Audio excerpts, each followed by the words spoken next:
Hello दोस्तों, मैं दीपक मिश्रा स्वागत करता हूं अपने YouTube चैनल वो भयानक की यादों में। दोस्तों, अगर कहानियां पसंद आए तो लाइक, शेयर, कमेंट और सब्सक्राइब अवश्य करें। दोस्तों, हम अंधविश्वास को बढ़ावा नहीं देते। इन कहानियों को सिर्फ मनोरंजन के तौर पर सुने, बच्चे इन कहानियों को ना सुने।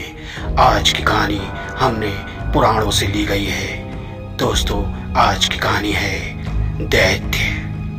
जी हाँ दोस्तों, यह उस समय की बात है जब देवराज इंद्र ने भगवान शिव का अपमान कर दिया। भगवान शिव से उसने राक्षसों की सेना और राक्षसों का राज मांगा। भगवान शिव ने कहा, तुम्हारे पास तो देवताओं का राज वैसे भी है, राक्षसों का राज लेके तुम क्या करोगे।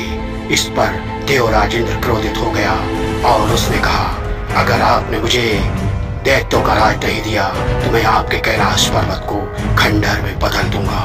यह सुनकर भगवान शिव भड़क उठे और उन्होंने कहा, मूर्ख देवेंद्र, तुझे अपनी ताकत पर इतना गुमान है कि तूने आज मुझे ललकार दिया और तू राक्षसों का राज मांग रहा है ना। अरे पहले देवताओं का राज तो चला ले, वह तो तुझसे संभलता नहीं। तू एक राक्षस को नहीं संभाल सकता, एक दैत्य तुझ पर भारी पड़ सकता है। अब तूने अपनी जिद कर ही दी है तो मैं तेरी यह इच्छा अवश्य पूर्ण करूंगा। जा, कल प्रातःकाल तेरे दरवाजे पर देवपुरी में एक दैत्य आएगा और आगे की बातें वह तुझसे खुद करेगा।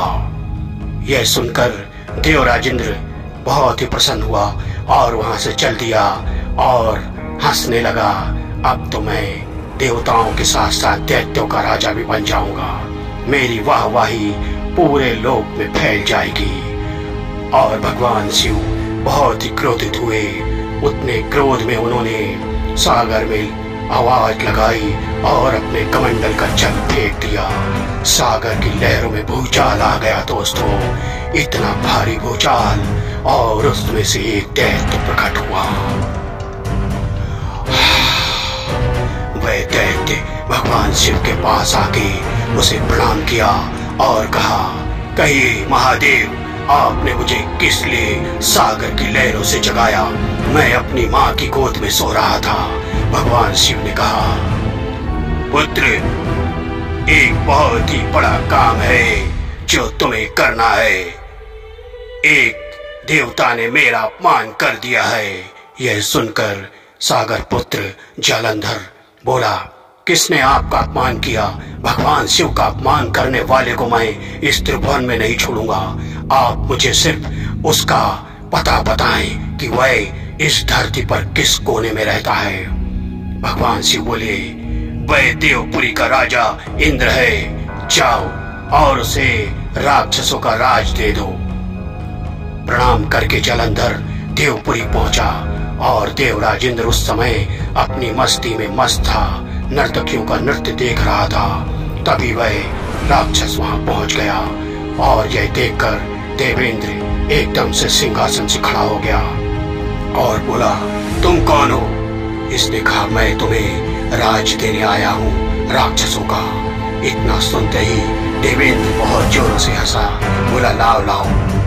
तब राक्षस ने कहा, अगर तुझे राज चाहिए तो पहले मुझसे युद्ध कर। अगर मुझे युद्ध में हरा देगा तब मैं तुझे राज राक्षसों का अवश्य दूंगा। इतना कहते ही देवेंद्र को क्रोध आ गया और वह अपनी गदा लेके इसके साथ युद्ध करने लगा। वह इस पर भारी पड़ गया। राक्षसों की भारी मार से देवेंद्र अपना राज इंद्रपुरी छोड़कर वहां से भाग निकला और भागते भागते सभी जगह शरण मांगी, लेकिन उसे किसी ने शरण नहीं दी। अंत में वह भगवान शिव के पास पहुंचा और उनसे मिन्नतें करने लगा। भगवान शिव ने कहा, मूर्ख देवेंद्र, तुझे राक्षसों का राज चाहिए था ना, अब क्यों नहीं लेता राक्षसों का राज। अरे एक राक्षस को तो तू संभाल नहीं पा रहा है और इतनी बड़ी राक्षसों का राज के लिए मेरे पास आया था। मुझे क्षमा करे गुरुदेव, मुझे क्षमा कर दे। बहुत ही याचना करने के बाद भगवान शिव का क्रोध शांत हो गया। उन्होंने कहा, जा, जिस कैलाश पर्वत के तू टुकड़े करने वाला था ना, जाकर किसी चूहे की भांति उसी कोने में छुप जा, बाकी का कार्य मैं खुद संभाल लूंगा। और इतना कहते ही भगवान शिव ने देखा कि वह राक्षस उनके पास आया। भगवान शिव ने कहा, क्या बात है पुत्र? उसने कहा, वह कायर मुझसे बच के भाग निकला। भगवान शिव ने कहा, कोई बात नहीं पुत्र, अगर भाग गया है तो जाने दो, भागने वाले का पीछा मत करो, जाओ और तुम भी अपनी सागर की लहरों में विश्राम करो। यह सुनकर वह राक्षस भड़क उठा। उसने कहा, मैं विश्राम करने के लिए नहीं आया हूँ, जब तक मैं उस देवराज इंद्र को समाप्त नहीं कर दूंगा, अपनी माता की गोद में वापस नहीं जाऊंगा। बहुत ही कहा सुनी हो गई और बात बहुत बढ़ गई। भगवान शिव वहां से भाग निकले। अंत यही हुआ कि एक दिन सभी ने मिलकर उस जालंधर राक्षस का संसार से अंत कर दिया। तो दोस्तों, कैसी लगी कहानी? अगर अच्छी लगी हो तो लाइक, शेयर, कमेंट और सब्सक्राइब अवश्य करें दोस्तों। Good night.